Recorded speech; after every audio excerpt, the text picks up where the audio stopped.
Assalamualaikum warahmatullahi wabarakatuh. Halo Sobat Winners, Kembali lagi bersama aku Bulan aku Widi, di podcast. teman sahur kamu.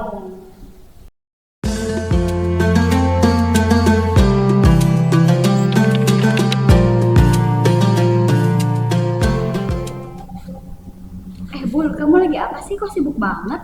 Ini loh, aku lagi sedekah subuh di media sosial. Wah, emangnya bisa? Ya bisa lah, kan sekarang apa-apa bisa lewat digital. Terus aku juga kan kalangan Gen Z. Apa sih yang nggak bisa? Oh, gitu ya. Berarti media sosial tuh bisa dipakai buat menebar hal-hal baik gitu. Ya iya, Wid. Nah, tapi ngomong-ngomong soal Gen Z nih, bintang tamu kita kali ini juga bakalan ngebahas tentang Gen Z gitu loh. Kok Gen Z sih? Kamu masalah. Bukan, dia bakal ngebahas pembiasaan berbuat kebaikan di kalangan Gen Z. Oh iya, aku lupa berarti. Ya udah yuk, langsung saja kita panggil. Ini dia. Bapak Asep. Assalamualaikum. Halo. Kabarnya sehat? Waalaikumsalam. Alhamdulillah sehat. Boleh disapa Bulan? dulu Bapak. Ini Oke. Sobat Winnersnya. Halo Sobat Winners, gimana kabarnya, sehat semuanya? Mudah-mudahan setiap hal yang kita lakukan di kalangan kita sebagai Gen Z selalu menebar kebaikan. Amin, ya Rabbal Alamin. Nah Pak, tadi kan kita lagi ngobrol-ngobrol tentang bulan yang lagi sedekah subuh di media sosial nih. Kira-kira Widi tuh masih kurang paham gitu. Gimana sih selain kan kalau kita mah sedekah itu ke masjid ya atau ke kalangan-kalangan yang ada di lingkungan masyarakat gitu. Kira-kira pendapat Bapak tentang apa menebar kebaikan di media sosial ala Gen Z itu kayak gimana sih Pak? Oke, sebelum kita lebih jauh, sebetulnya memang hal yang kita tidak bisa pungkiri ketika hidup di zaman sekarang itu memang hidup di dunia digital ya, seperti itu. Anak-anak di zaman sekarang itu tidak terlepas dengan yang namanya gadget ya, selalu dengan gadget dan gadget, tapi mungkin memang lebih kepada hal-hal yang ke arah negatif kebanyakannya untuk yang sekarang gitu. Padahal untuk penggunaan media sosial atau penggunaan gadget itu sendiri itu sifatnya luas, bisa memang yang positif ataupun negatif, tergantung kita memilihnya, tapi kita harus memilih yang positif gitu. Apa sih tadi juga disampaikan oleh Bida atau ditanyakan oleh Widi bahwa apa sih hal yang bisa membuat ketertarikan atau menebar kebaikan untuk di kalangan Gen Z di media sosial? Sebetulnya banyak. Itu adalah salah satu contohnya. Yang pertama, kita bisa melalui media sosial ataupun di dunia nyata. Ketika kita berbicara di dunia digital, maka banyak contohnya. Seperti hanya tadi yang Bulan ceritakan, bahwa Bulan itu melaksanakan sedekah subuh melalui media sosial. Banyak sekarang di media sosial platform-platform atau akun-akun yang memang membuka donasi untuk penggalangan sedekah subuh ya. Kemudian juga kan sedekah subuh itu memang tidak hanya dilakukan di media sosial saja, bahkan di dunia nyata pun itu bisa kita lakukan. Banyak hal, tidak hanya kepada orang yang jauh, bahkan kepada orang yang terdekat pun kita bisa lakukan. Bahkan tidak kepada orang terdekat, di tempat terdekat. Karena kan berbicara sedekah subuh itu tidak hanya berbicara masalah nominal, betul nggak? Tapi dengan hal yang kita bisa lakukan itu bagian daripada sedekah juga kan. Contoh misalkan ada kucing yang kelaparan di waktu subuh, apakah itu tidak disebut dengan sedekah subuh? Kan bisa saja. Maka sedekah subuh itu kita tidak hanya bisa lakukan kepada sesama manusia saja, tetapi terhadap makhluk ciptaan Tuhan juga, seperti itu gitu.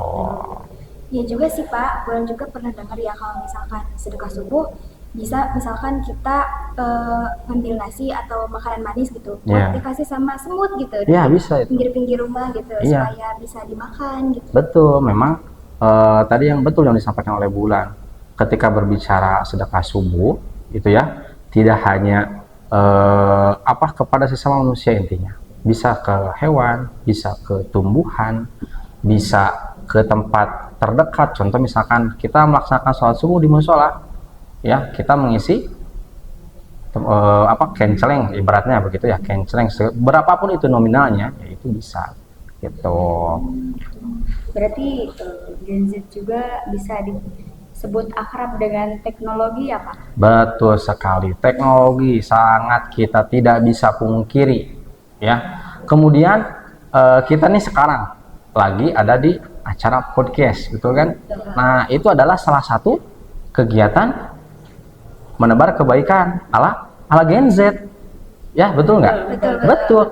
Karena kalau misalkan anak-anak Gen Z itu ya, kita tidak bisa pungkiri dan Bapak tidak bisa menyalahkan juga. Mereka tuh kadang-kadang malas ke masjid untuk mendengarkan ceramah. Tapi ketika misalkan mereka buka handphone, ada pemberitahuan, pasti itu ada hal yang menarik.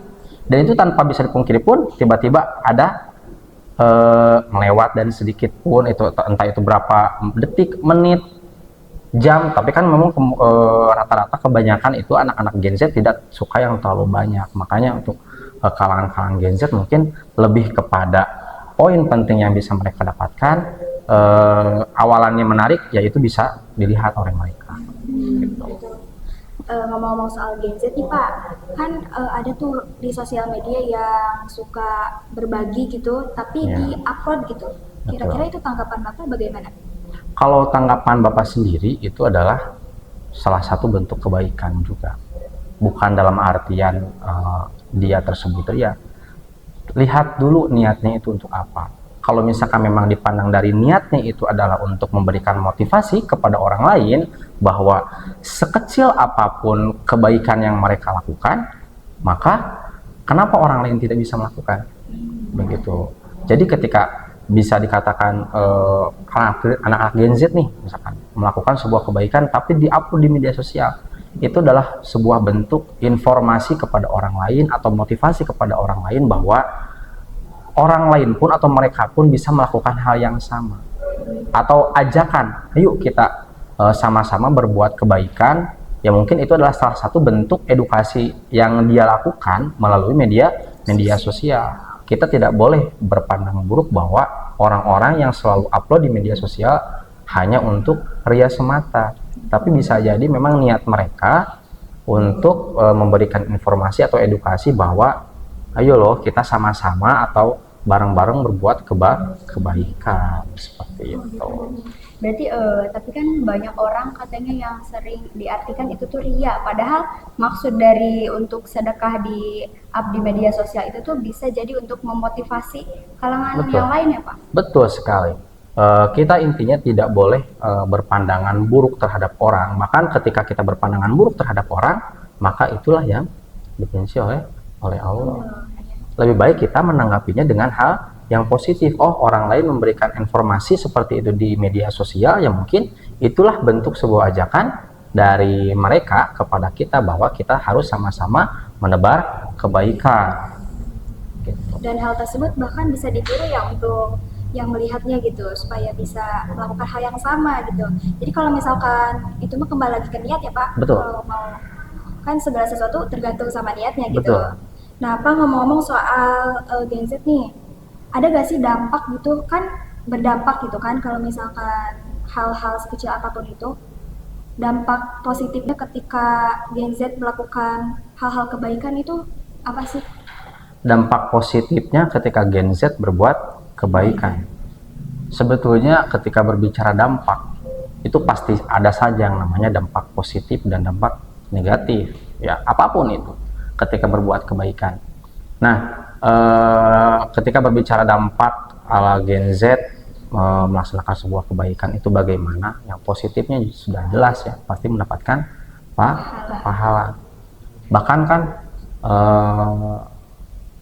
menurut hadis riwayat Muslim kan sekecil apapun kebaikan meskipun hanya sebutir zarah atau senyuman, memberikan senyuman terhadap saudara, itu akan terukur oleh Allah. Berarti bisa disebut Gen Z itu paling akrab banget dengan teknologi. Tapi nih Pak, menurut Bapak, tantangan paling berat buat Gen Z itu apa sih di era sekarang? Tantangan yang paling berat, ketika berbicara tantangan paling berat itu adalah melawan apa coba?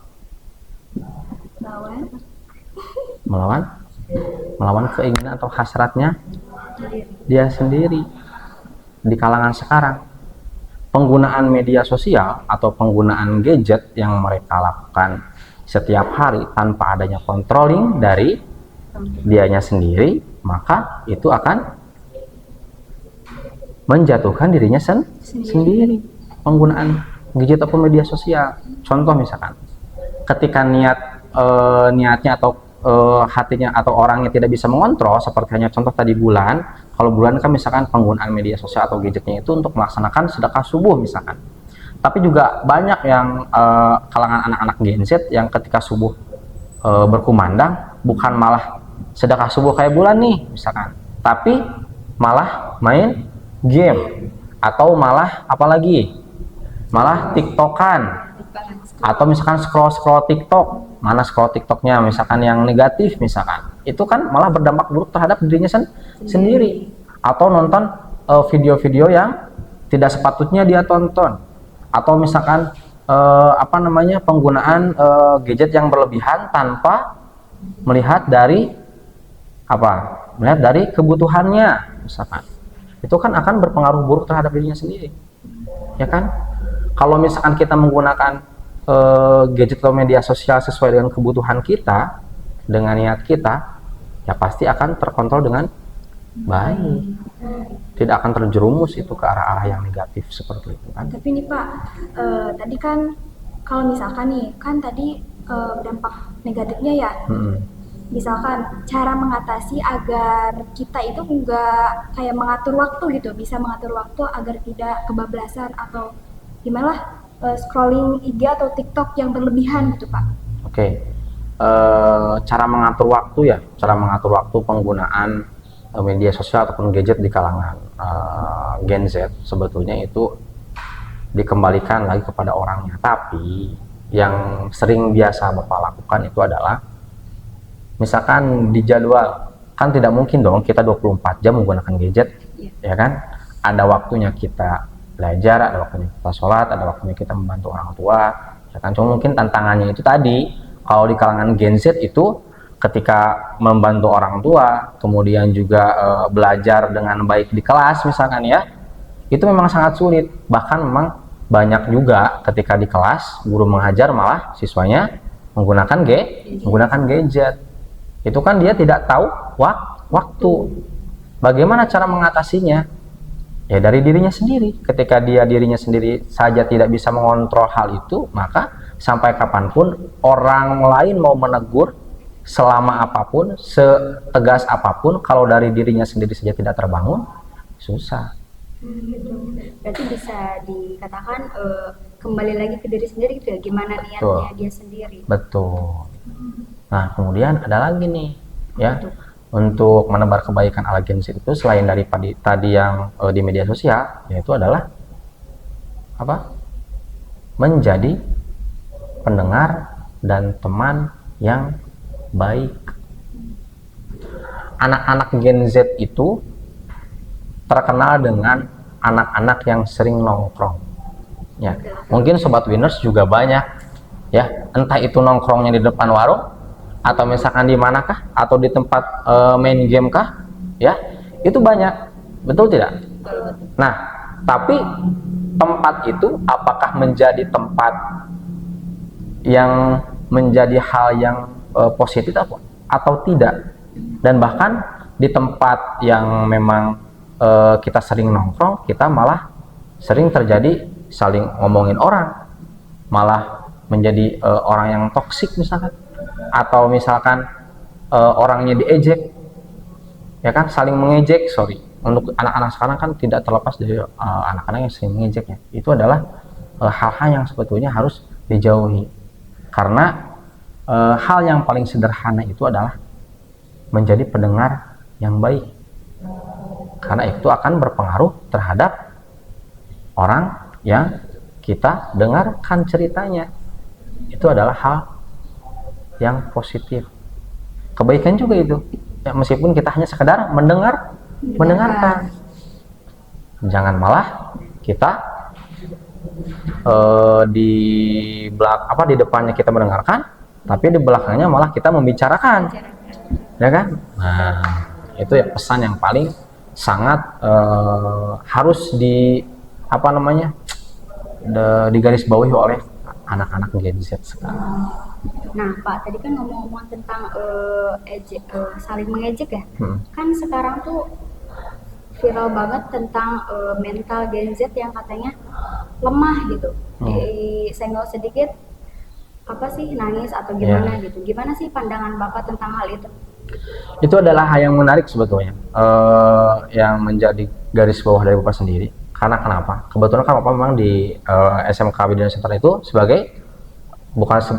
tidak hanya sebagai seorang guru saja, tapi menjadi pembina salah satu ekstrakurikuler, yaitu ekstrakurikuler Paskibra.